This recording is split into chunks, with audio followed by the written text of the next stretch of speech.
देखो ध्यान से, आज हम पढ़ेंगे क्या, NLM, Newton law of motion. देखो थ्योरी इसमें ज़्यादा कुछ नहीं, मैं फिर बता दूंगा आपको, इसमें न्यूमेरिकल बनते हैं सबसे ज़्यादा। थ्योरी इतनी है नहीं इसमें जितनी हम सोचते हैं। मेन क्या है इसका कंसेप्ट है, न्यूमेरिकल्स है।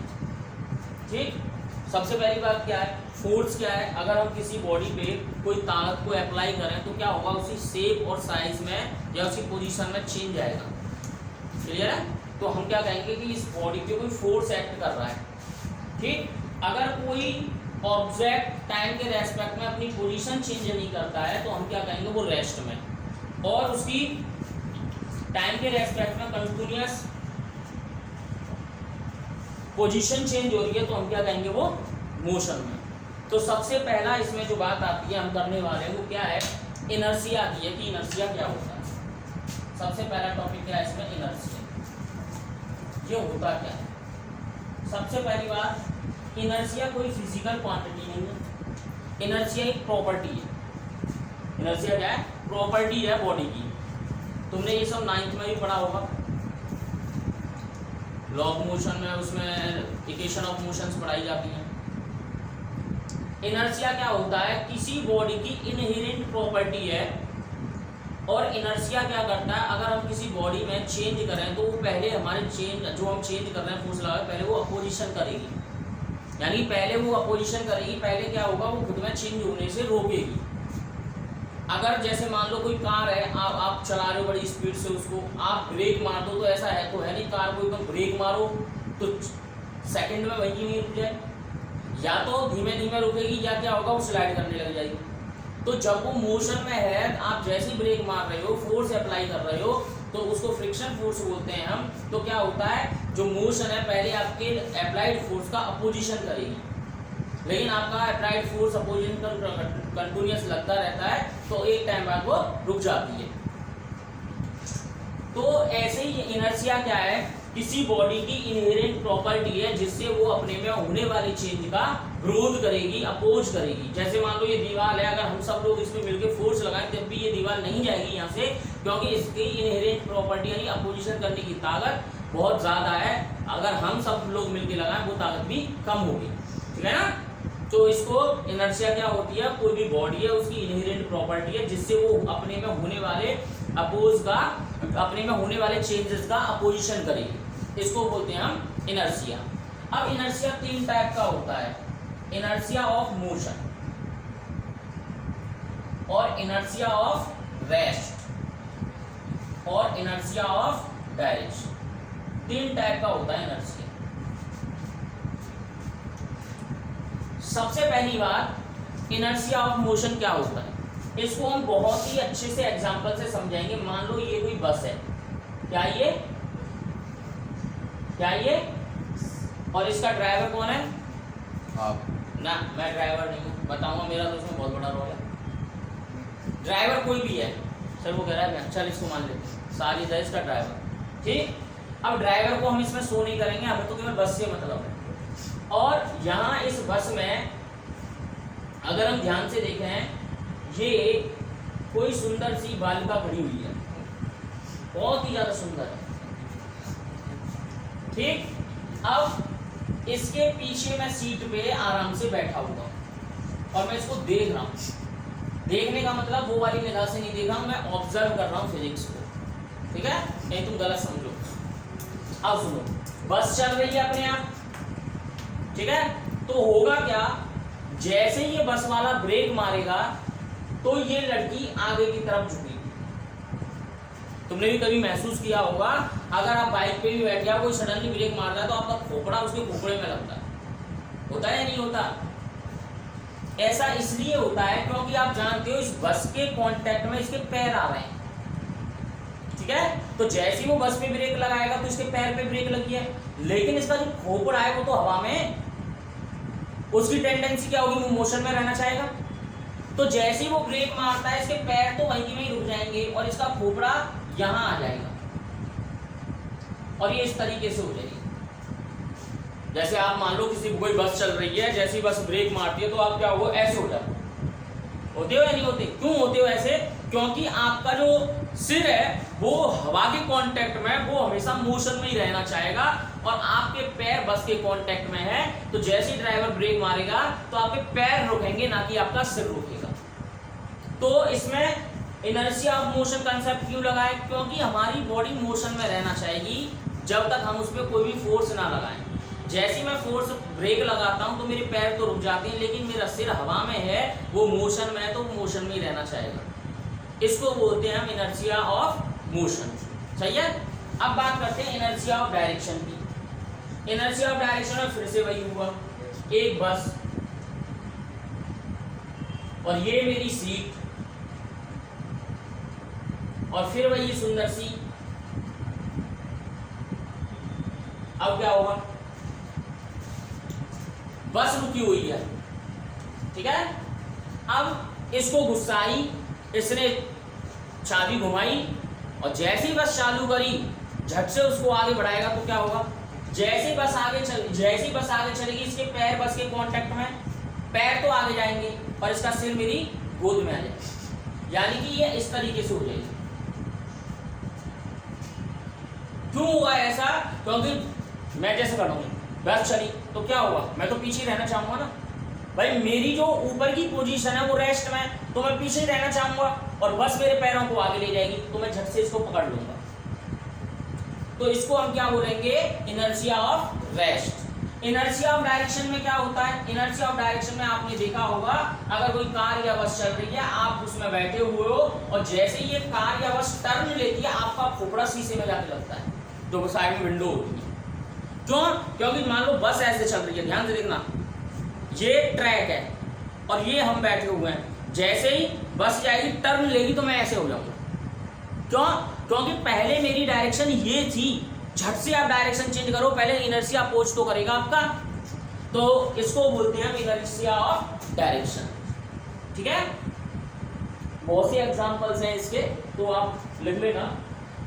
अब इसके बाद बात करते हैं हम मोमेंटम की, कि लीनियर मोमेंटम क्या होता है।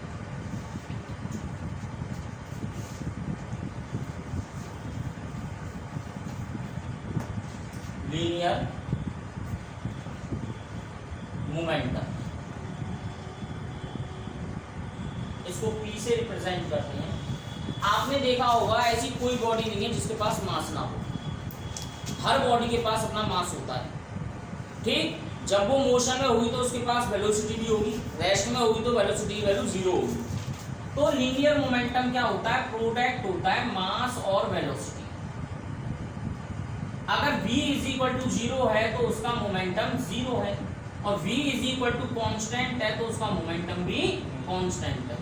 और जो p है ये वेक्टर क्वांटिटी है, और इसकी जो डायरेक्शन होगी अलोंग v वेक्टर यानी वेलोसिटी के अलोंग होगी। इसकी यूनिट क्या बनेगी? इसकी यूनिट बनेगी kg मीटर पर सेकेंड। डायमेंशन फॉर्मूला आ जाएगा इसका kg का m और l t-1। ये होता है लीनियर मोमेंटम। क्लियर? अब लीनियर मोमेंटम में 3 फैक्टर आते हैं, एक p आता है, एक m आता है और एक v आता है। तो इनमें से हम सीक्वेंस वाइज एक एक को कांस्टेंट रख के इनके बीच में ग्राफ ड्रॉ करेंगे। किस तरीके के ग्राफ हो सकते हैं, तो ग्राफ ड्रॉ करने के लिए आपको किस तरीके से बनाने होंगे ये और देखिए। मान लो ये एक ग्राफ, और एक ग्राफ ये गया, एक ग्राफ ये गया। हाँ भाई, P = क्या होता है? m × v। अगर मैं m को कांस्टेंट कर दूं तो ईमानदारी से P प्रोपोर्शनल टू v होगा या नहीं होगा? अगर मैं इधर P ले लूं और इधर v ले लूं तो स्ट्रेट लाइन ग्राफ आएगा, क्यों? डायरेक्टली प्रोपोर्शनल है दोनों, ठीक है।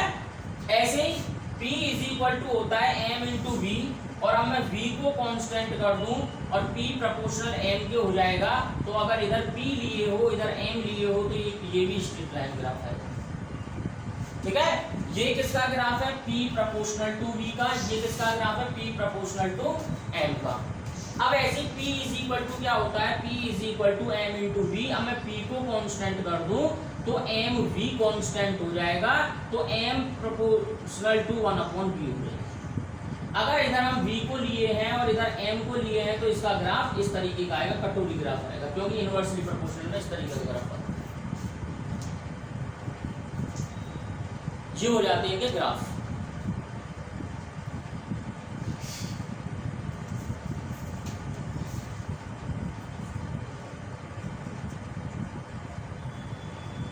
ठीक है, अब लीनियर मोमेंटम हो गया आपका, यहीं से कंजर्वेशन भी आता है। तो कंजर्वेशन की बात में करेंगे, पहले हम न्यूटन लॉ ऑफ मोशन की बात कर लेते हैं।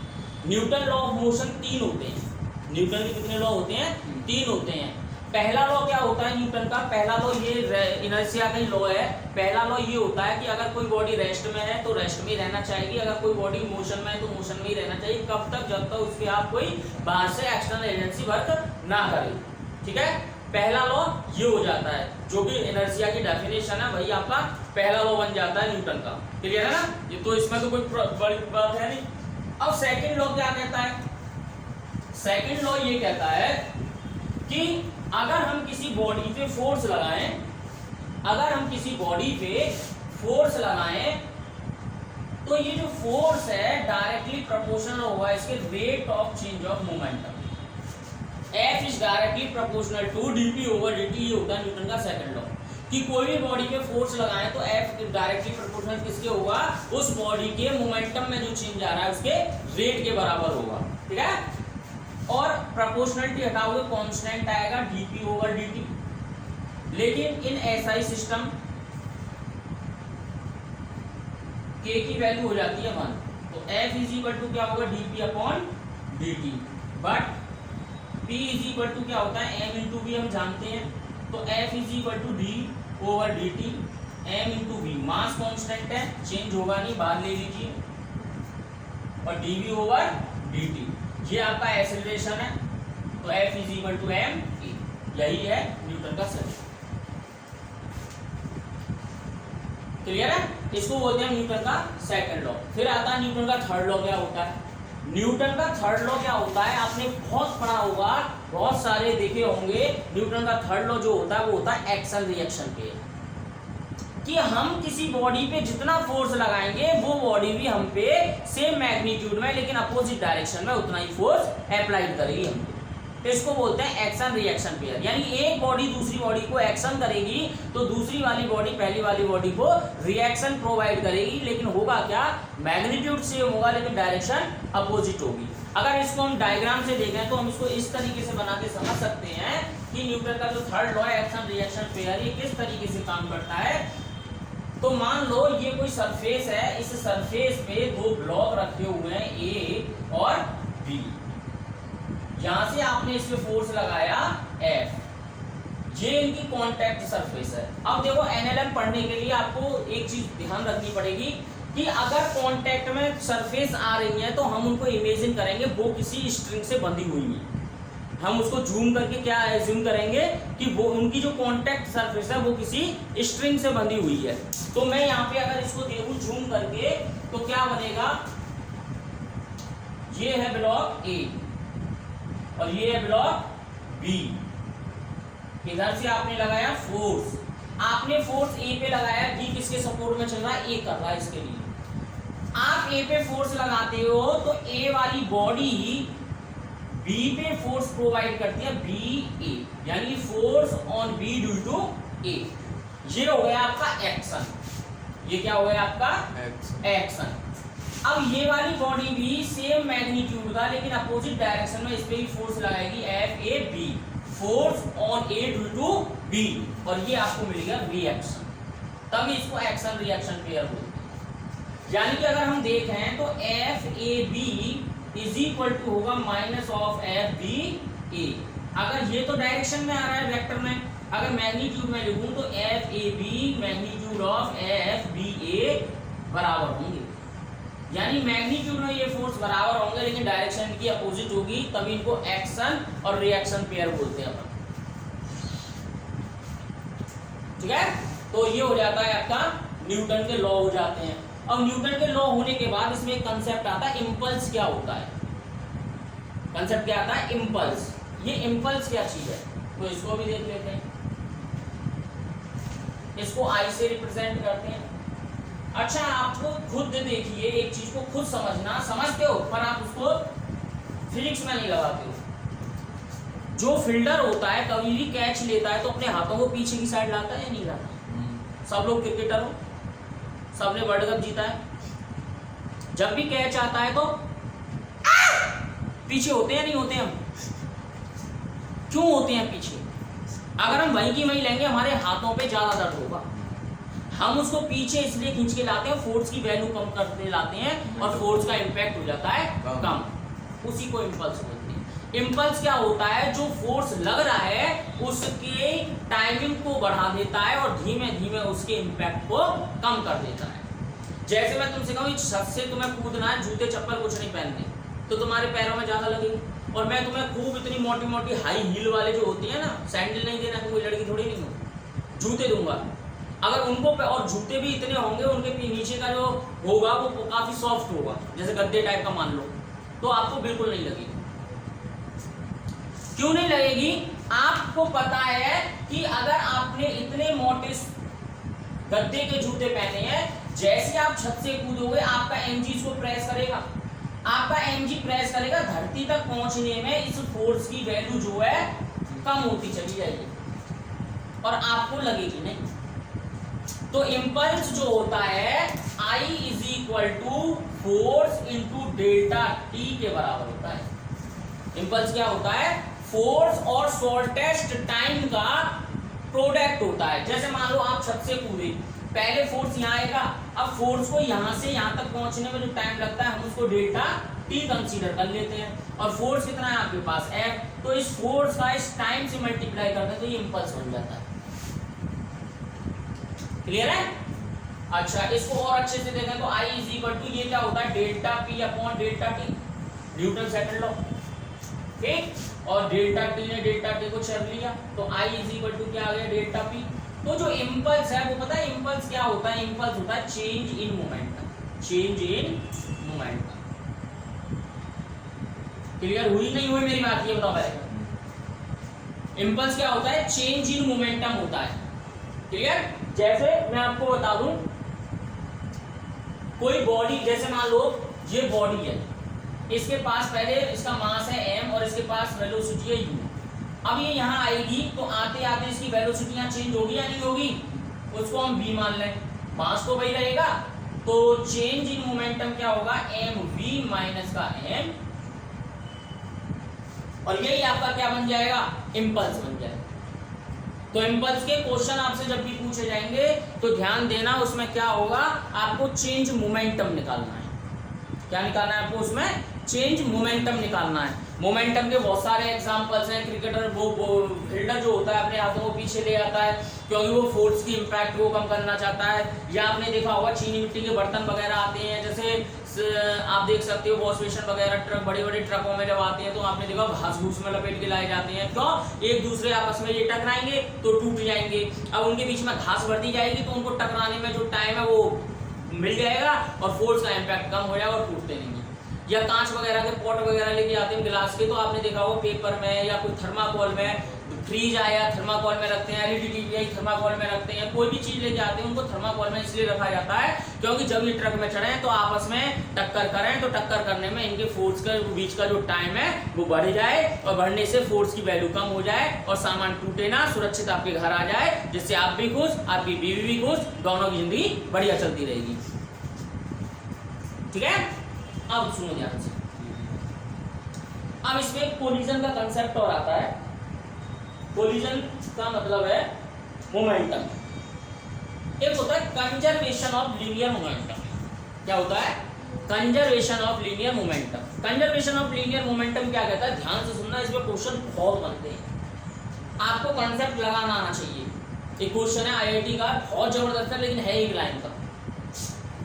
कंजर्वेशन ऑफ लीनियर मोमेंटम क्या कहता है? कंजर्वेशन ऑफ लीनियर मोमेंटम ये कहता है कि अगर हम कोई बॉडी है, हमारे पास कोई बॉडी है, उस पे एक्सटर्नल फोर्स ना लगाएं, यानी कि एक्सटर्नल फोर्स की वैल्यू 0 कर दें तो उसका मोमेंटम कंजर्व रहेगा, उसका मोमेंटम चेंज नहीं होगा। अब इसको देख भी लेते हैं। जैसे मान लो ये बॉडी है, इसके पास मास है m और हमने इस पे फोर्स लगाया। पहले लगाने वाली बात करते हैं। हमने इसमें फोर्स लगाया तो न्यूटन के according F is equal to dp/dt होगा या नहीं होगा? Applied force is equal to rate of change of momentum. ठीक, अब हमें क्या बनाना है? कंजर्वेशन ऑफ लीनियर मोमेंटम बनाना है। तो उसके लिए कंडीशन क्या है? F की वैल्यू 0 होनी चाहिए। तो 0 होने का मतलब dp/dt इज इक्वल टू 0 हो गया। dt 0 के पास गया तो dp इज इक्वल टू 0 हो गया। अब आगे आप पढ़ोगे, जब समझ लोगे, जब इसको इंटीग्रेट करेंगे तो p इज इक्वल टू क्या निकल आएगा? कांस्टेंट। और p कांस्टेंट होने का मतलब क्या है? कि इसका मोमेंटम कंजर्व है, मोमेंटम चेंज नहीं हो रहा है। भाई न्यूटन भी क्या बताता है? हम जो अप्लाइड फोर्स करते हैं वो चेंज मोमेंटम लाता है, और जब चेंज मोमेंटम आता है तो इसका मतलब फोर्स लगाया गया। अगर आप फोर्स की वैल्यू 0 कर दोगे तो मोमेंटम चेंज होगा ही नहीं। इसी को बोलते हैं conservation of linear momentum. Clear है? इसी को क्या बोलते हैं हम? Conservation of linear momentum. अगर आप ध्यान से देखा तो एक और चीज आपको मैं समझा दूं, इस पे क्वेश्चंस कैसे बन सकते हैं। इस पे क्वेश्चन ऐसे बन सकते हैं, मैं कराऊंगा अभी बहुत जबरदस्त। जैसे बम है, ये क्या है? बम। क्या ये? बम। और ये बम चलते चलते चलते चलते आगे चल के एक्सप्लोर हो गया, यानी कि ये फट गया, एक्सप्लोजन हो गया इसका, और ये 3 पार्ट में टूट के बट गया। यहां इसका मास मान लो कैपिटल M है और इसका मास M1 है, इसका मास M2 है, इसका मास M3 है। ये V1 से जा रहा है, ये V2 से जा रहा है और ये V3 से जा रहा है। तो आपसे पता है क्या होगा? पहले बम का टोटल मास दिया जाएगा, फिर मैंने इसके यहाँ पे 3 फ्रेगमेंट करे हैं। क्वेश्चन वाला 4 भी कर सकता है, 5 भी कर सकता है, 2 भी कर सकता है। और जिन फ्रेगमेंट में ये टूटेगा, जिन पार्ट्स में ये टूटेगा, उन सबका आपको मास दिया जाएगा। ठीक है? अगर मान लो इसमें से सबका मास दे दिया तीनों पार्ट का, और इनमें से 2 की स्पीड दे दी आपको, 2 की वेलोसिटी दे दी, 1 की मिस कर दी, उस मिसिंग वेलोसिटी को आपसे ये पूछेगा। तो उसको निकालने के मतलब क्या है? हाँ भाई, इस पूरे बम का मोमेंटम कितना होगा? m × v। फटने से पहले का मोमेंटम इज इक्वल टू फटने के बाद का momentum, m1 v1, m2 v2 और m3 v3। हम अगर मान लो ये पहले रेस्ट में है तो इसका ये 0 हो जाएगा, m1 v1, m2 v2 और m3 v3। आप इसको लगा दीजिए, आंसर मिल जाएगा। ऐसे रिकॉइल ऑफ गन आती है। ठीक है? रिकॉइल ऑफ गन में क्या होता है? बुलेट है, अब बुलेट को हमने गन में लगा रखा है। जैसे हम फायर करते हैं तो बुलेट की या गन कितनी स्पीड से पीछे जाएगी, आपने देखा होगा। जब हम गन को फायर करते हैं तो वो झटका मारती है पीछे। क्यों?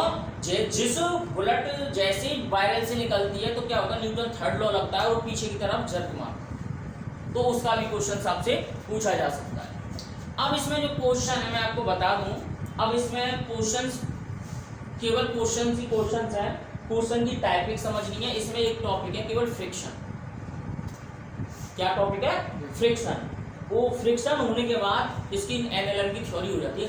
थ्योरी नहीं है कुछ भी इसमें, इतना मेन है इसमें न्यूमेरिकल। जैसे अगर मैं न्यूमेरिकल की बात करूं तो इसमें पुली के न्यूमेरिकल ज्यादा चलते हैं, जहां पुली वहां न्यूटन, बस ये ध्यान रखना है। जैसे मान लो अगर हम पुली प्रॉब्लम को समझें तो क्या है? एक पुली है, उसको मैंने लटका दिया है ऐसे, और इस पे एक मास इधर लटका दिया m1 और एक मास इधर लटका दिया m2।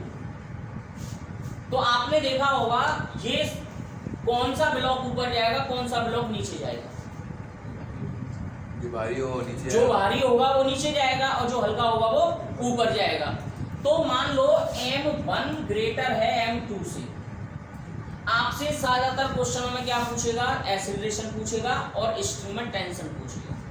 जैसे आपको मैं बता दूं, स्ट्रिंग में टेंशन जो होता है वो एक तरीके से फोर्स होता है। स्ट्रिंग में जो टेंशन होता है वो क्या होता है? फोर्स होता है। जैसे देखो मेरे पास ये स्ट्रिंग है, ठीक है? अब मैं देखना, क्या है ये, लचीली है, लूज सी है ना।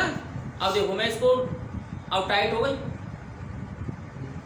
और टाइट हो गई, तो क्या हो रहा है, मैं दोनों हाथों से ताकत लगा रहा हूं तभी तो ये टाइट हो रही है।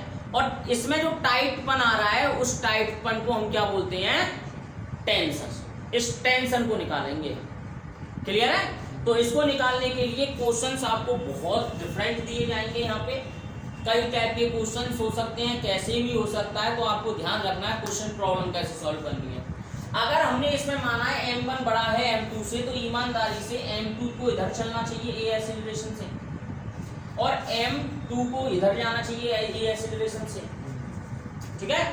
अब इधर हम देखें तो इसको जो नीचे लेके आएगी वो धरती माता ही तो लाएगी, m1 × g। टेंशन की डायरेक्शन जहां बांधा गया है वहां से फ्री की तरफ मूव हो जाइए और इसमें आ जाएगा टेंशन, क्लियर। ऐसे इसको यहाँ पे बांधा है, यहाँ से फ्री की तरफ जाएंगे, इसमें टेंशन आ जाएगा 2। इस पे भी तो ग्रेविटी धरती माता नीचे ही लगेंगी। ये हो जाता है अपना डायग्राम पे डायरेक्शंस फोर्स की। फिर इसके लिए एक सिस्टम बनाया जाता है FBD।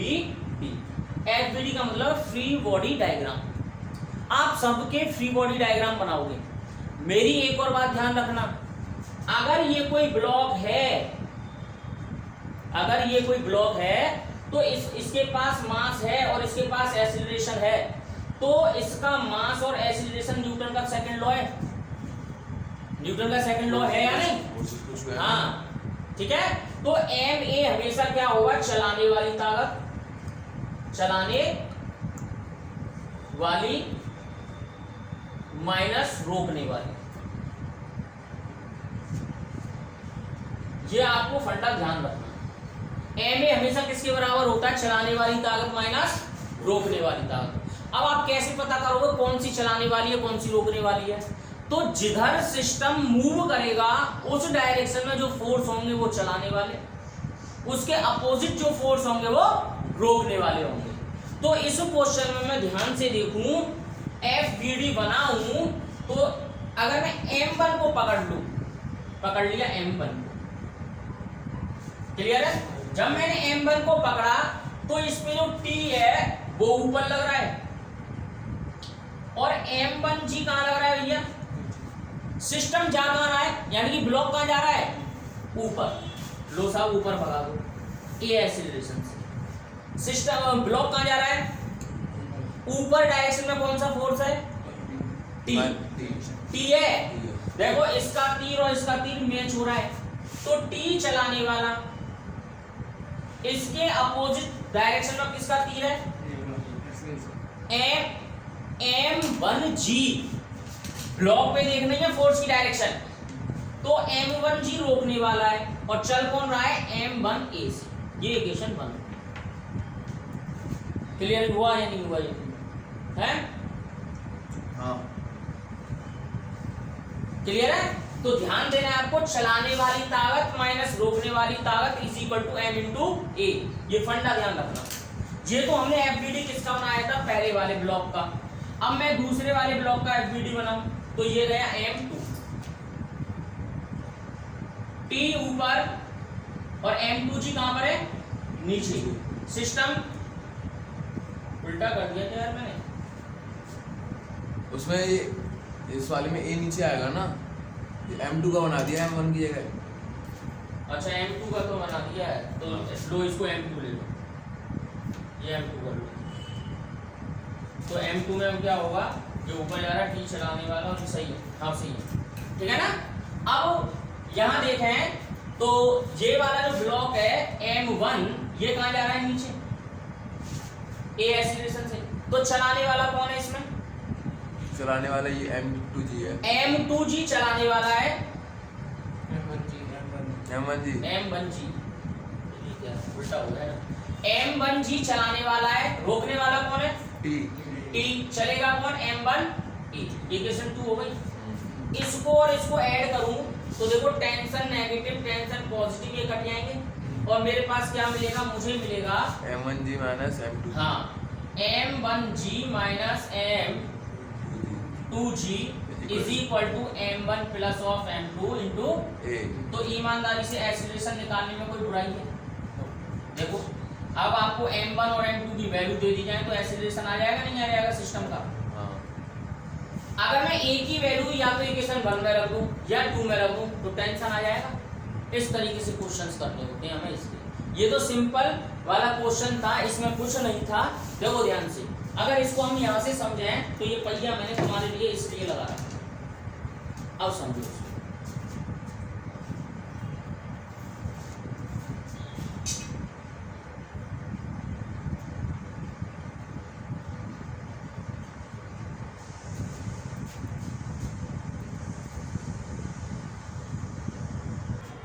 देखो ध्यान से, अब ये जो आप यहाँ इस पुली के क्वेश्चन पढ़ते हैं इनका रोल ये होता है। आप देख सकते हो ये इस पे मैंने बोतल रख दी है और इसमें पानी है, बड़े मजे से जा रही है ये। बिल्कुल भी ये समझ लो एक छोटा सा बच्चा भी इसको उठा लेगा, बिल्कुल ताकत नहीं लगानी पड़ रही है आपको। क्यों? ये जो इसमें पुली लगी हुई है, ये जो फोर्स है इसके फोर्स को डिवाइड कर देती है। यानी पुली की हेल्प से हम बहुत भारी से भारी वेट को भी उठा सकते हैं। अगर मान लो मैं इसमें ऐसे ही करके अरेंजमेंट बना के 3 पुली लगा देता तो ये समझ लो मैं इसको दांतों से पकड़ के खींच लेता। ठीक है ना?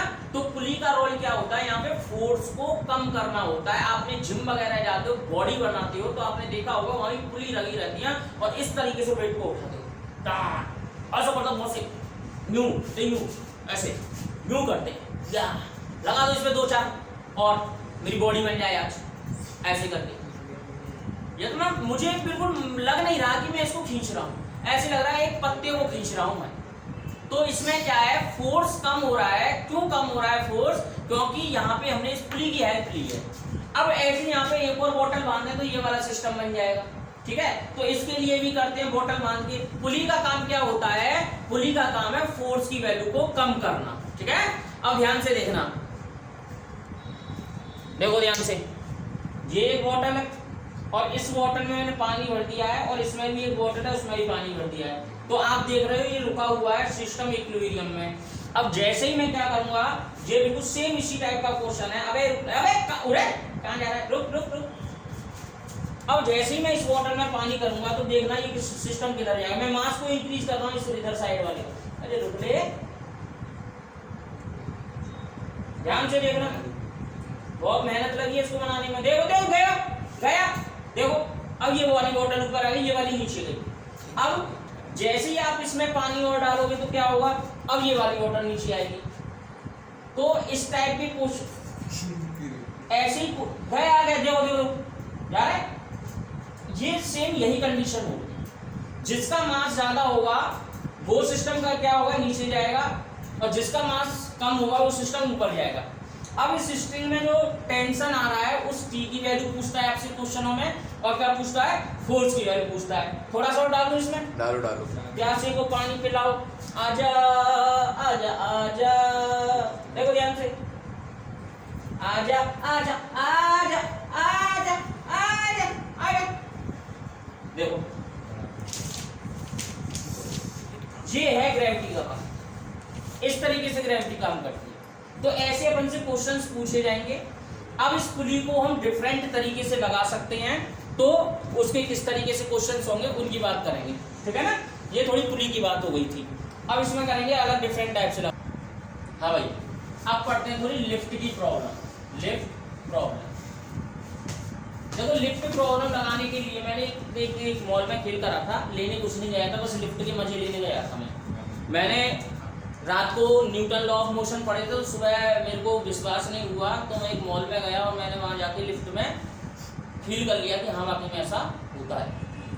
तो नंबर 1, मान लो ये लिफ्ट है और ये लिफ्ट ऊपर रस्सी से बंधी हुई है, इसमें कोई इंसान बैठा हुआ है।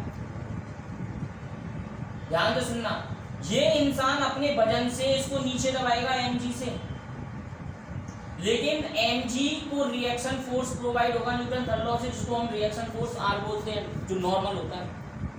ठीक है, अगर मान लो लिफ्ट ऊपर जा रही है ए एक्सीलरेशन से, तो ध्यान से सुनना, चलाने वाली ताकत R होगी या नहीं होगी, और रोकने वाली ताकत ma होगी या नहीं होगी?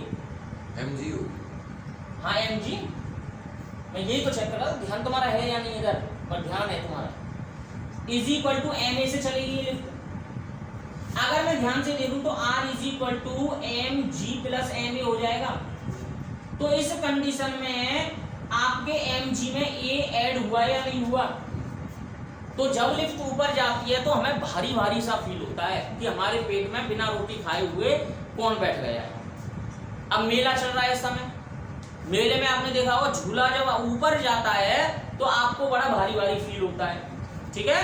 अब मान लो यही लिफ्ट ए एक्सीलरेशन से नीचे आई, सेकंड केस, तो mg चलाने वाला हो जाएगा, रोकने वाला रिएक्शन फोर्स होगा, चलेगा ma, इसको एपरेंट वेट बोलते हैं r को। तो r इज इक्वल टू यहां से कितना आएगा, mg माइनस का ma।